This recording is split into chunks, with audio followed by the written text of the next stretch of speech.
Hey, good evening, good morning, good night, good afternoon, wherever you are, whoever you are. This is yours truly, the Grand Queen, welcoming you to the pit stop. It's Wednesday, yay! And we're coming to you live at the pit stop, the sub show for the Just Stop It show. We were with you last Sunday, and this is Black History Month. And before we get into it, we're just proud to be a part of Black History, not just a month, but ongoing, making new history. That was our last uh, party topic.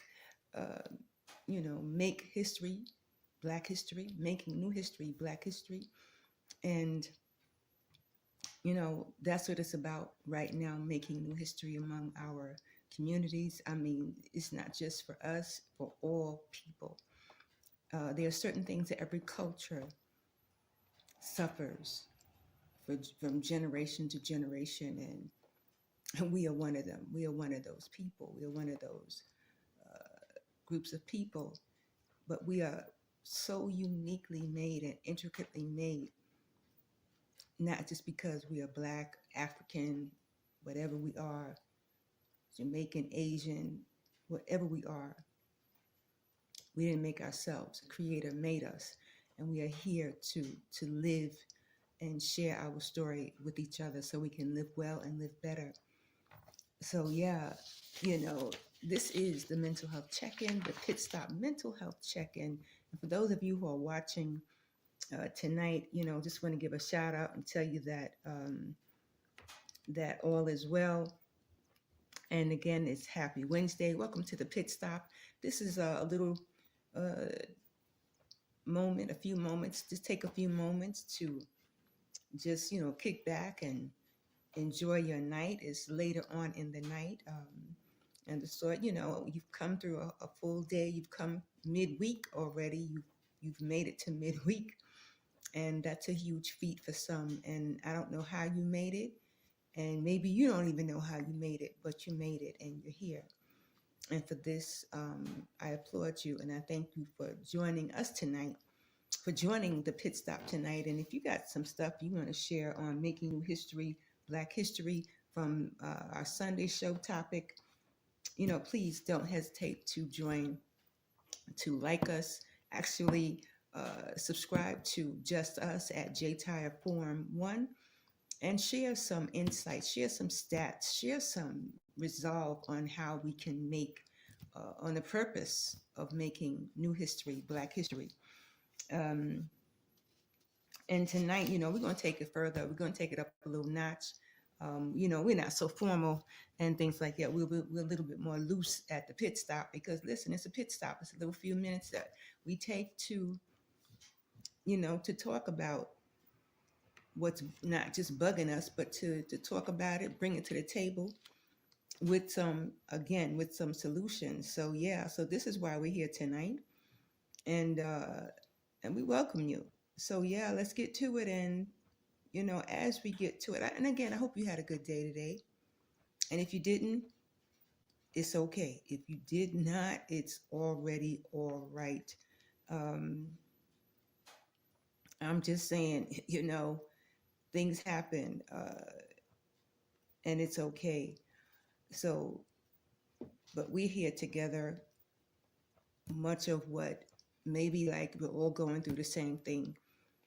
Maybe we're all planting. Maybe sometimes we feel like we are going through the same thing, planting some of the same seeds, but we're not beating the same drum. We're not we're not going along the same beaten path. We are different no matter what people say, no matter what society says. You are different, and it's okay to be different, right? It's okay to be different and even criticized, but it's not okay to be disrespected. Even among your own people, your own Blackness should never be disrespected by the Blackness. I'm just saying, and that's something that as a people we have to learn.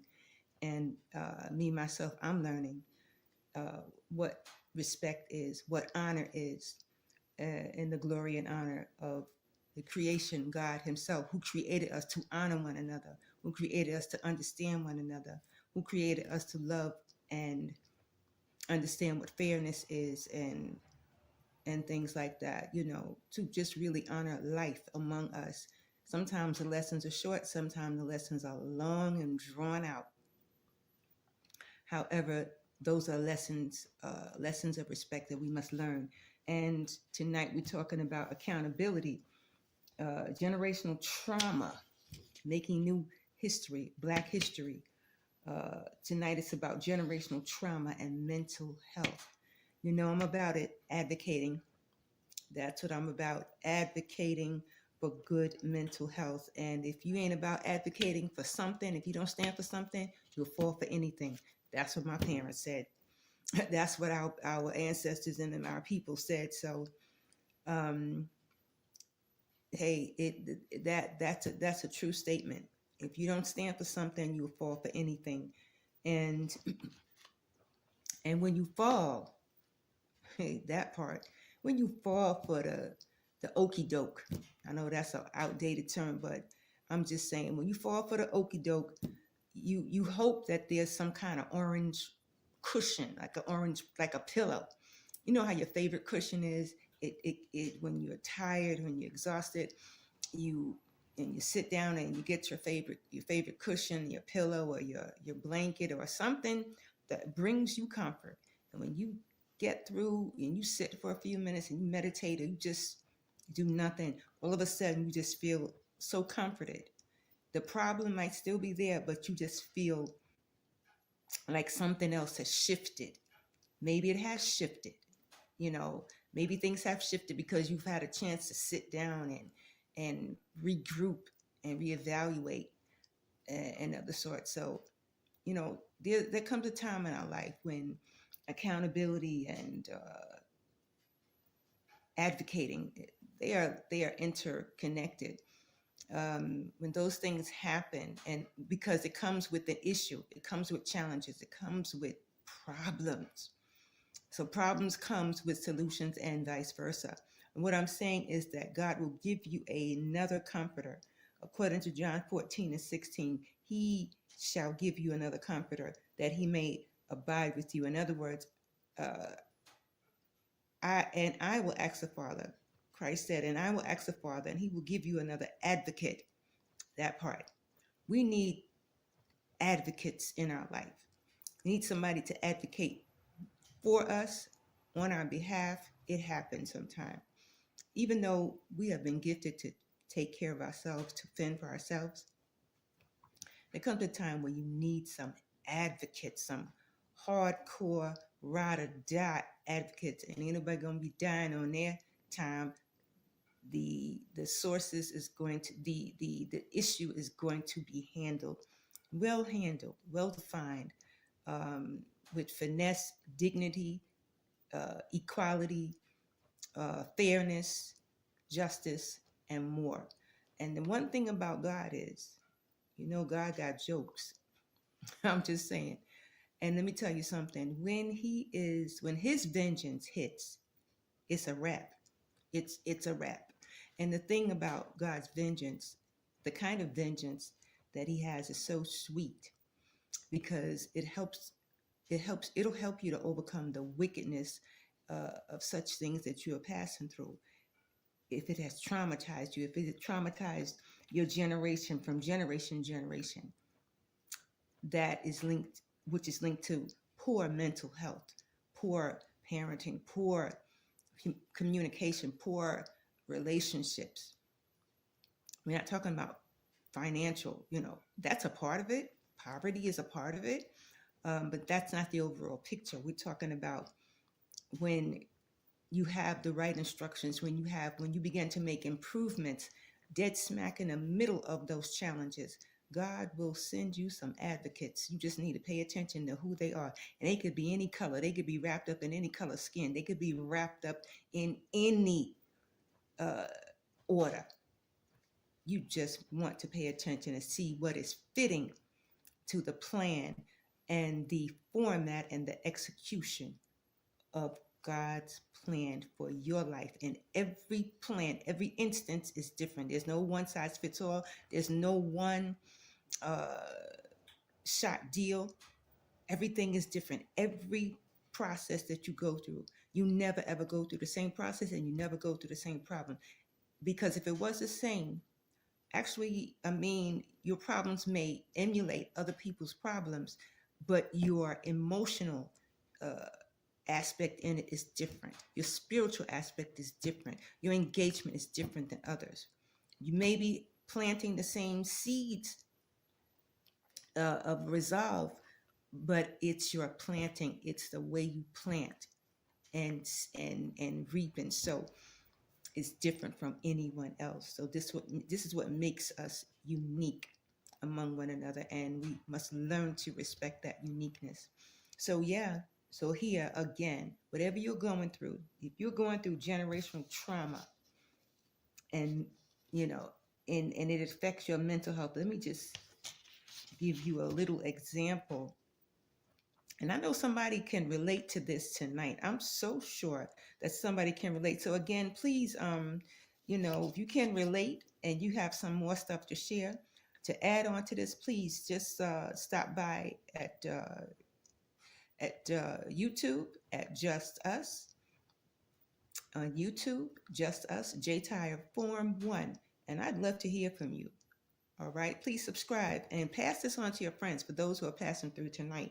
So yeah, again, make new history, Black history, and deal with generational trauma. If you are dealing with generational trauma, let's get to it.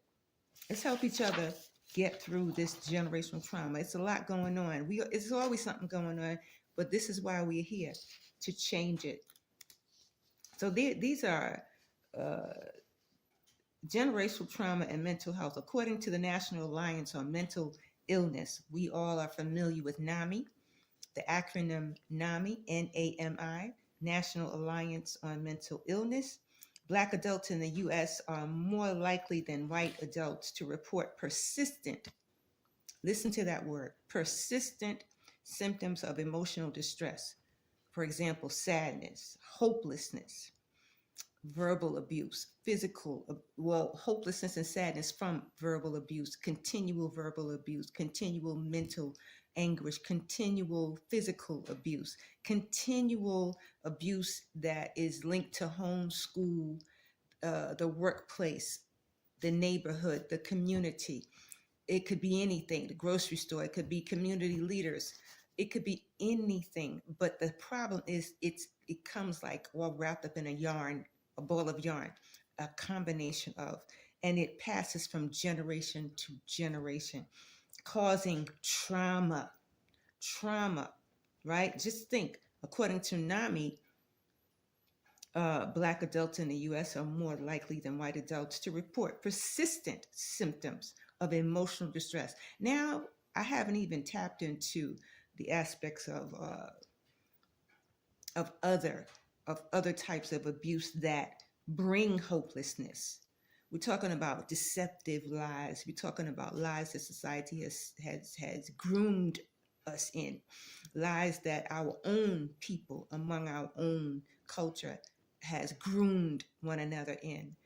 Uh, However, thank God for forgiveness and the forgiveness plan. And in that forgiveness plan is always discipline.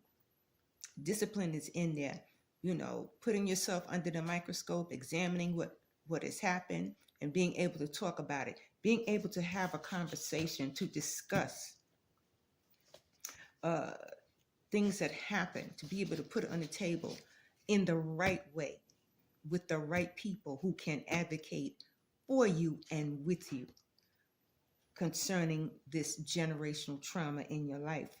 So tonight, please, I'm just sharing with you, don't hesitate to find a way on how generational trauma affects mental health in the Black community, in your family, in other people's families, in rural and urban areas. Explore ways to heal and build resilience across generations. And when I say across generations, I'm talking about multi-generational households.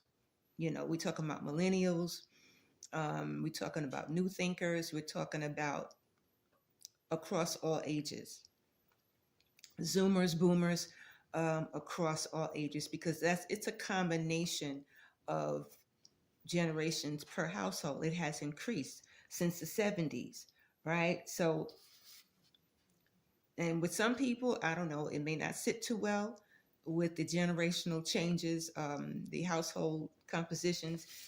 However, things happen because the economy has changed. So people are pulling together more than ever, financially, socially, and things like that. But it's how you pull together. It's how you also advocate among each other and for each other. So it's okay when we're talking about a movement in the family. We're talking about legal protections. Things happen where you need to be protected. You protect yourself and you protect your family. So when you have emotional trauma, physical trauma, social trauma, generational trauma, you're going to need some help. Stuff has to get, conversations have to begin to happen. Having access to the appropriate care and being protected, and knowing that the individual is acknowledged and addressing those challenges facing their families. They need the kind of support to help them to address it, to help them to bring it to the table, right?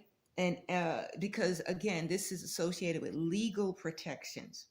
When generations are traumatized, when your mental health, when you're traumatized, there's some legal actions that may need to take place, be it small or large, whatever. Every case is different, but there are some legal protections that need to take place, because this has to do with your human rights.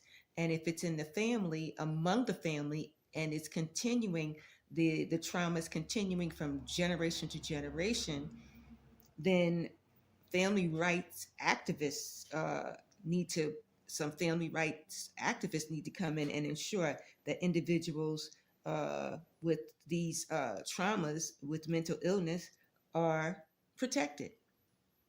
And there's so many agencies out there. However, what do they do? And we want to ask ourselves the question, what is it and what do they do? How can they protect me? How can they protect my family? Who are they? What is the stats on them? Do they have a good do they have a good footprint? Do they have a good record for protecting, you know, human rights across? Do they have a good record for protecting family rights across generations? Because every generation could be affected by generational trauma. And you just want to even, you want to even be protected against discrimination in housing, employment, education. And sometimes there's family members within the family composition who are frequent flyers of going against the grain. They are frequent flyers of causing generational trauma. And you want to be able to become educated as an advocate and get to it, get with it, and get through it. So, tonight, don't be afraid. You are making new history, Black history. This is about generational trauma and your mental health, our mental health. Your, me, us, our. That's what it's about. And it's time to make more changes. All right. So listen, don't be afraid. Please reach out and go to YouTube at Just Us, J Tire, Form 1, and leave some remarks, leave some comments, some good, valid information. Somebody needs it. Somebody needs it. Those who are watching tonight and you need it, it's okay to be in need of support. It's okay. It's simple but not basic. It's okay to be all right, but it's not okay to stay that way. It's okay not to be okay, should I say. But it's not all right to stay that way. Just did you catch it? It's okay not to be okay, but it's not all right to stay that way. Let that resonate. Just let that marinate a little bit, right? Don't let anybody put you in a place where you don't belong. Mentally, socially, financially, spiritually, nothing. No local government, no global. Nothing, because there's so many different governing bodies outside the family composition, in your community, and things like that. You just have to know those who are family friendly, those who are human friendly, because some people are just rocking and rolling as a beast. I'm just saying, some agencies rock and roll like a beast.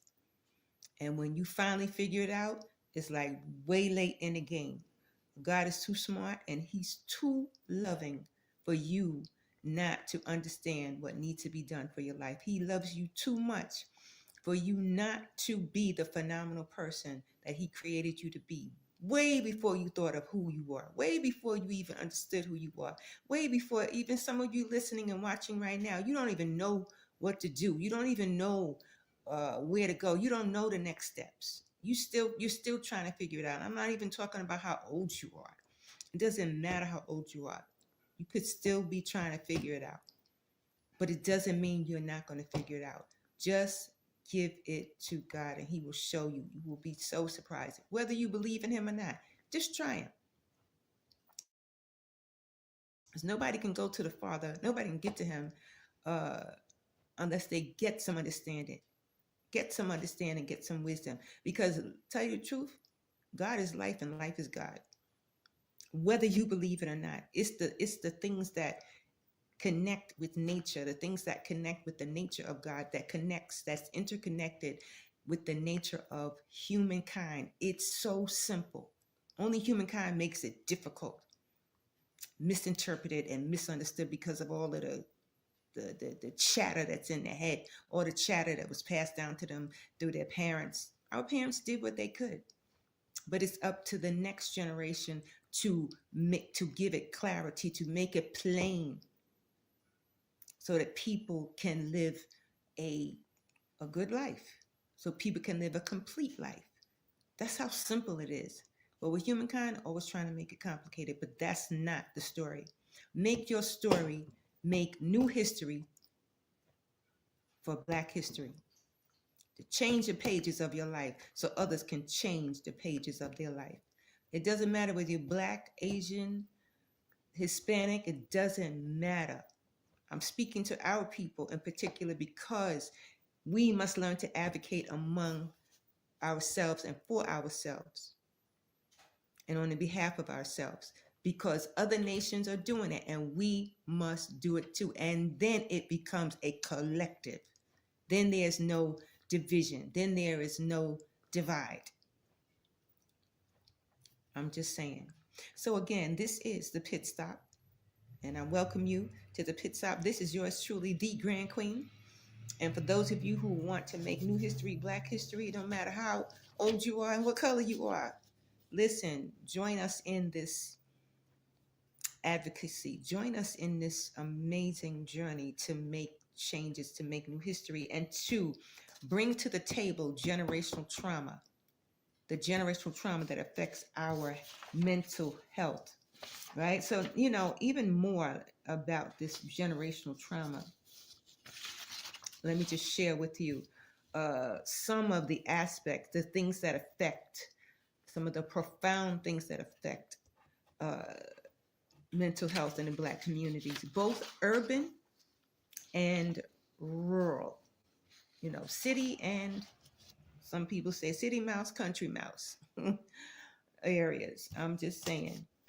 Now, the stats on generational trauma, these are some of the things that affect mental health in the Black community in rural and urban areas. Increased anxiety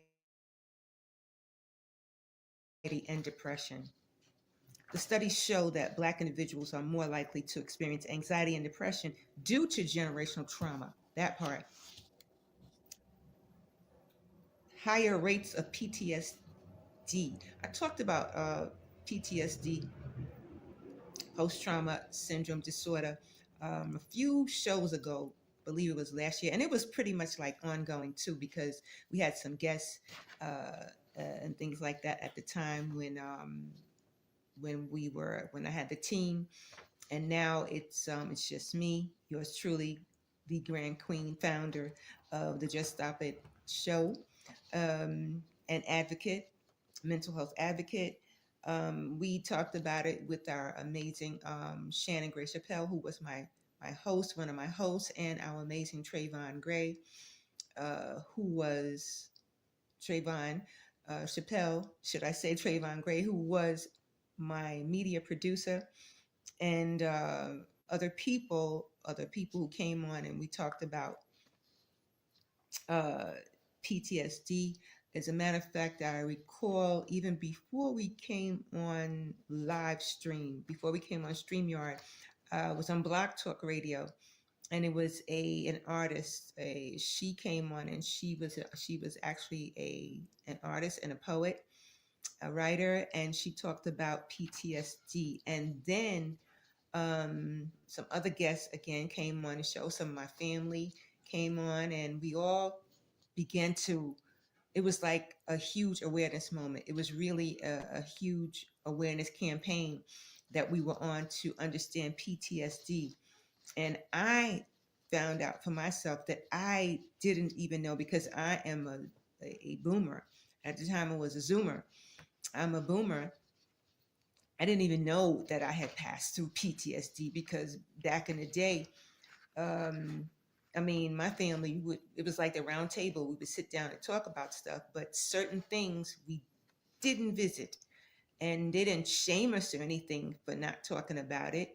They didn't put us aside for not talking about it, but just certain things we just didn't feel as younger people. We just didn't feel comfortable to talk about, and it did create PT. We were passing through PTSD, and our parents were passing through PTSD too, and we just didn't know what it was.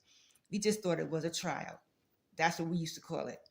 Oh, we just passing through our little trials and tribulation. It was deeper than that, people. I'm just saying. So yeah, PTSD is real among the Black communities and other cultures. The Black community has a higher rate of PTSD, often linked to historical and ongoing racial trauma. Also, chronic health conditions. What they used to say, oh, if it was something chronic like sugar, and there's no such thing as sugar, it's diabetes. But the our parents used to say, "Oh, he got sugar, she got sugar, she's going through sugar." But the thing is, diabetes and the level of diabetes, the type of diabetes, adolescent diabetes, things like that. Even when you're pregnant, you can have a type of diabetes. I just don't recall the kind of name, the type of diabetes that is. Um, we just didn't have a lot of knowledge, but it was ongoing historically, and then racial trauma, uh, you know, integrated into it with chronic health conditions, which just didn't make it better at all. But having knowledge about such things, and such as even cardiovascular diseases and diabetes, what's interconnected, what's linked to it, what type of prevention and intervention um, methods that need to happen in our lives. We've grown a lot. So it's good to be able to grow. It's good to be able to understand and learn from it, and just get to it. Just sometimes we got to be trained to like my parents used to say, oh, if they met one of your friends, I'm just deviating a little bit. If your parents met your friends, and your friends was just like outside the box a little bit, I'm just saying, and they would later pull you to the side, they'd be like, hey baby, like your friend ain't got no home training. Like sometimes we need some home training. In other words, we need some real training in life so we can get to the next steps and understand our health, our physical health, our spiritual health, our mental health, our physiological health, even our psychosexual health, our sexual health. All of that matters. Our sexual habits, our love lives, all of that matters to God. And those are things that sometimes is a part of the trauma, not being in healthy relationships, being in toxic relationships, and also gravitating towards more toxic relationships and not knowing that it's toxic, not paying attention to the red flags and putting together a plan to guard against those red flags and understanding what is acceptable and what is unacceptable. The scripture said, whatsoever is lovely, whatsoever is beautiful. In other words, get some understanding, understand the attributes of life, understand the attributes of God, understand the nature of things. And when it all comes together, you'll know what's right for you. You'll know what's good for you because you've sought it out and you've given yourself time and patience to sort things out. You're not in a heated rush and you understand better and you want better for you and you want better for others. So those are, those things when they're rushed and they become toxic and poor relationships, the mindset is also poor. We ain't just talking about finance. You could just be a billionaire and have a poor mindset because it doesn't take a lot to be a billionaire. It just takes discipline to be a billionaire and connections to be a billionaire and continual a plan, having a plan, having a formula and executing that formula and reevaluating and expanding that formula and that plan on a regular.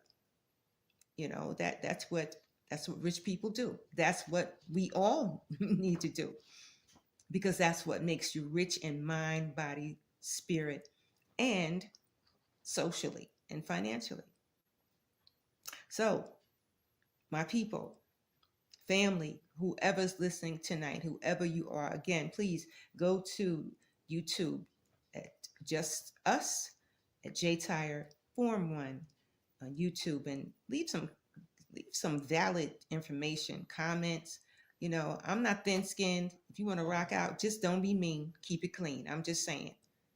It's easy to delete a comment, but we're talking about what you put out there in the atmosphere comes back to you. So you want to read good and you want to sow good. I'm just saying. So when we come back next week, I'm going to keep it sweet and short. I want to leave this with you. Ways to heal and build resilience. There's so many darts and arrows of despair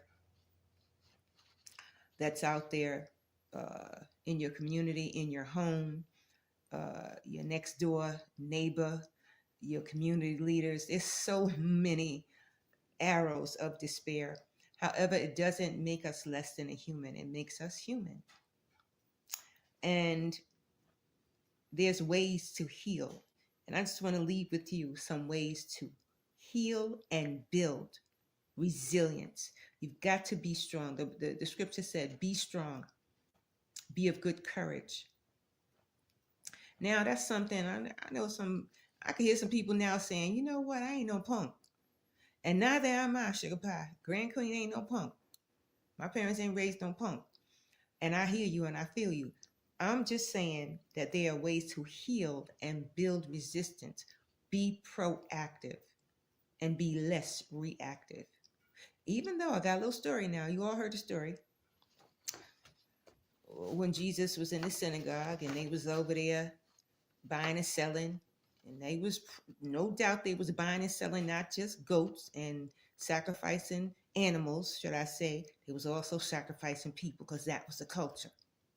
And for those you little theologians who are wrapped up in your collar, I heard daughter Tiffany, prophetess Tiffany say, in your dog collar, which blew my mind because I'm just saying, she said it.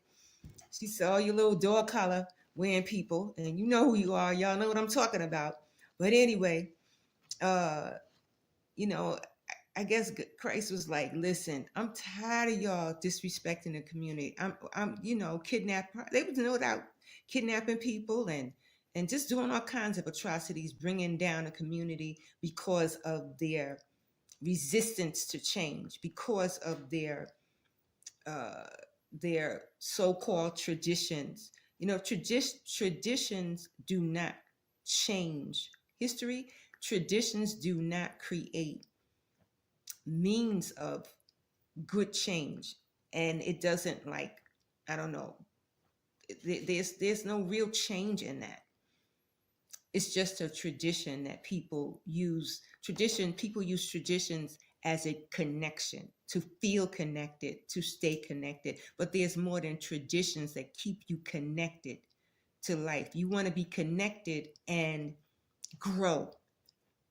You want to be connected and thrive. That part. So it's about lifting it's about just doing away, or just addressing, being aware and address generational trauma, and create more of an increase in ways to heal and build resilience, resistance and resilience. By what?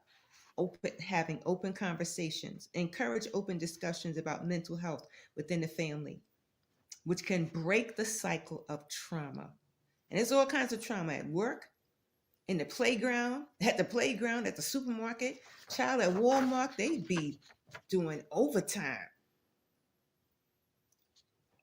I'm just saying, it doesn't even matter whether it's Walmart or whatever. Sometimes stuff just breaks out in the supermarket. People are under pressure. They're under duress because of social, financial, and other things that is affecting their mental health, and it's ongoing from generation to generation. So build resistance and heal. Build resilience and heal by understanding cultural competent therapy. Now, that's always on the table to get therapy. There is a huge difference between the Black psychology and the Anglo psychology. There's a huge difference. If anybody is listening right now, or anybody who's downloading and re-listening to this video, read Dr. Amos Wilson's book on the psychology of the Black child, and leave some comments at Just Us J Tire Form 1 about generational trauma. Leave some questions and answers. Leave some thoughts and ways to heal and build resistance after you read that book. That's an eye opener. And read Dr. Frances Cress Welsing on the another book. Read any of her books. Dr. Frances Cress Welsing, I believe it is. And one of her books is called The ISIS Papers. Read that and see what you say about ways to heal and build resilience. Historical books gives you sort of like a leadway to what needs to happen. It's not a total resolve, but it gives you an idea of what has happened in the past and what needs to happen in the present and the future. And other ways to heal and build resilience and resistance. Again, cultural competent therapy, seeking therapists who understand the Black experience and can provide more effective support. Take your time on it. There's no rush. Take your time, but get some therapy, get some support. And somebody who understands the Black experience, the Black thought even, because even the Black thought is different. And it needs to be handled gingerly. Yeah, I'm just saying. Yeah, and also ways to heal and build resilience, community support, education and awareness, self-care practices, that part, always taking care of yourself. Take care of yourself, which is interconnected with community support, helping you to build stronger community networks, which offer emotional and practical support, fostering resilience. Now, that's challenging in rural areas because they have a lot to contend with less resources. In the city, they have a lot to contend with, but they have more resources. However, sometimes those resources and sources are not well monitored. I say you can do a lot with a little. I've seen a lot done with a little based upon the monitoring system based upon who's monitoring and managing that systematic approach with very little people and very little sources and resources. Just do your due process.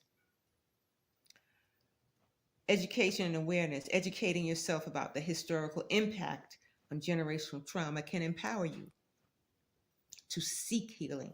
It can empower you. You know, I was thinking about it today. I'm going to share this. I got to share this one with you. It just blew my mind. My grandmother, one of our grandmothers, we had two sets of grandparents, grandmother and grandfather. So we always had, even though my dad was missing in action for a while, just like for the first 5 or 6 years of my life, he was there. Then he was in and out of my brothers and sisters' lives, all of us, for a few years because of his mental health illness and other things. So, I didn't understand it until I began to become aware of what was going on with other people, and then what happened with my dad in our own family and the impact. And we were all passing through.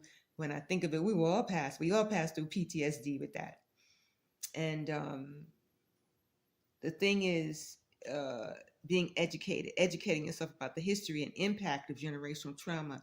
It did traumatize my family, my brothers, my sisters. It traumatized maybe some more than others. And it made an impact on the relationship self, our relationship self with ourselves and with other people. And it also, some things weren't talked about. All we could do was just like witness and just watch. Because to tell you the truth, some of us didn't understand what we were even observing with our dad. It traumatized us. So we didn't know what it was because it wasn't talked about. And then as we grew into adults and had our own relationships and things, then we began to things began to clear up. We got clarity on a lot of things. Even with relationships, I thought about it today. My grandma, Addie, she said that my grandfather was a good husband.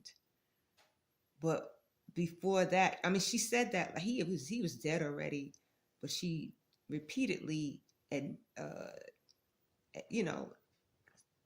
she loved him, no doubt she loved him, but she always said he was a good husband. And then at the same time, I remember she testified one time. She said God really kept her because he wanted to throw her out the window, and she was living in the projects at the time on the 13th floor.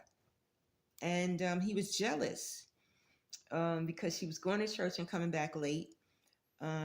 This was when my grandparents opened up their first, my other grandparents had opened up their first storefront church in Harlem, USA.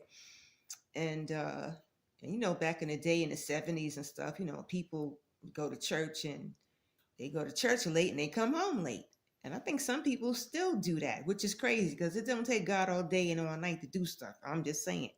Anyway, he didn't understand it because he wasn't on the Lord's side.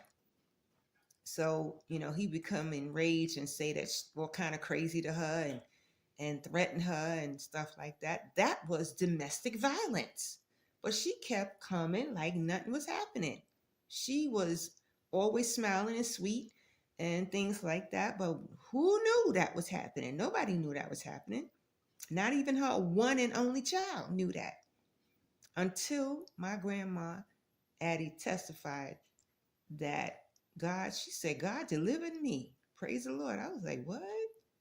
She said God delivered her because one time she said she remembered that he picked her up when she came in from church because she was petite. She was very petite, and he was very tall and lanky.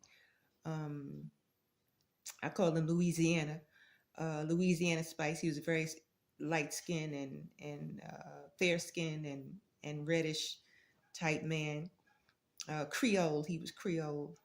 And he was very good to us.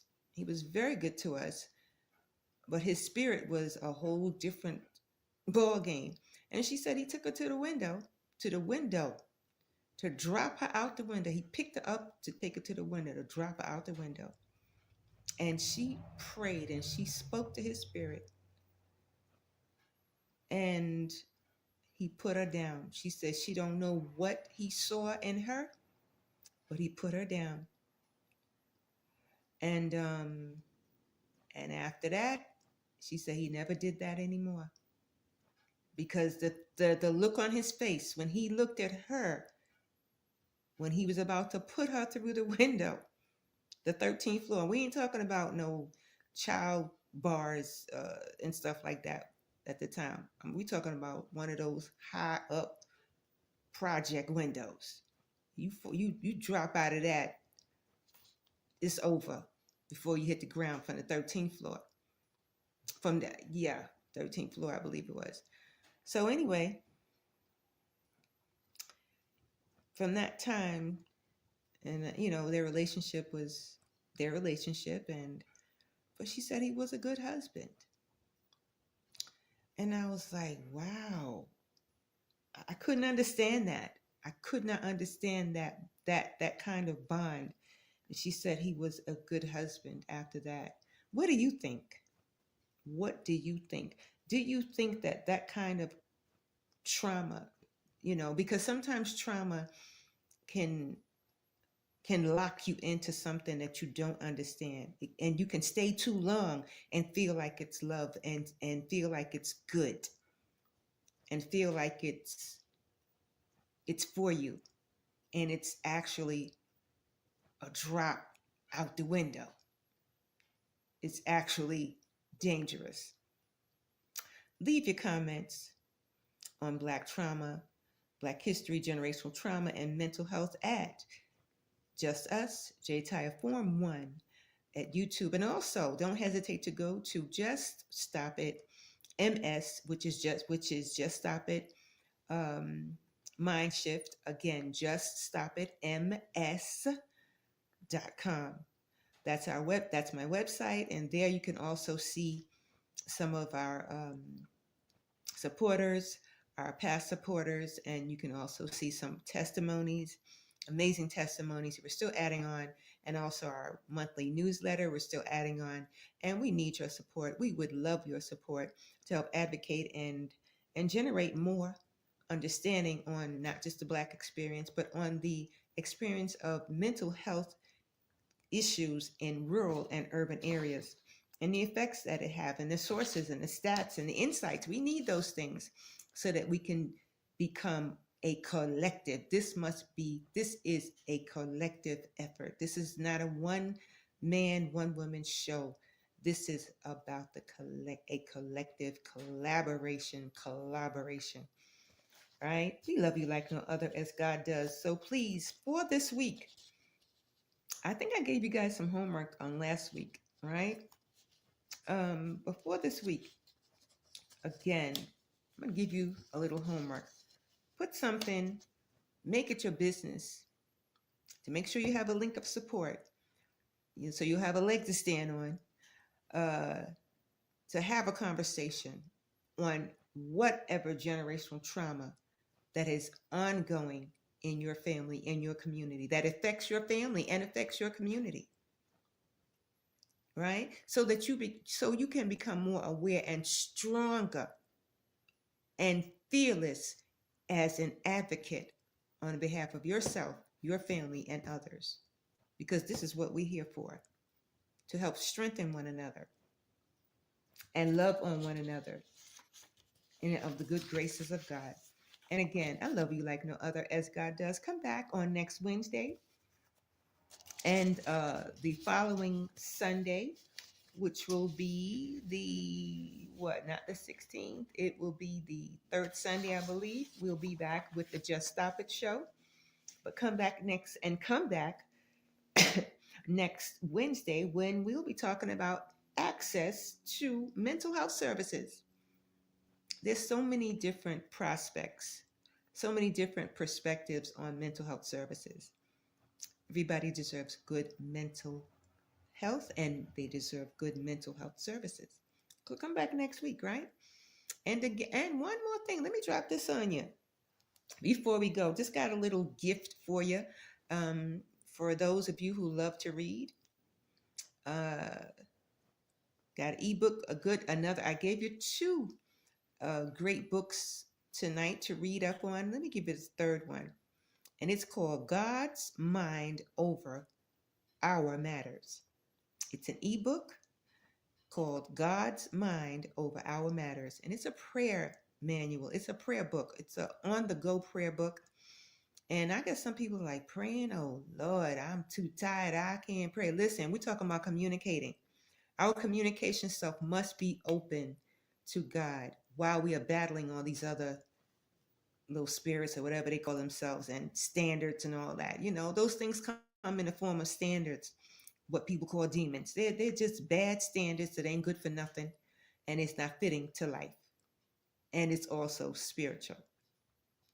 So God's Mind Over Our Matters is an ebook available at Barnes and Nobles, available at Google Books, available at Kobo Books, and available at, oh, I said Barnes and Nobles and I said Kobo and also Google Books. There's one more that will come to mind, but those are the major Barnes and Nobles. Ah, here it is, Amazon.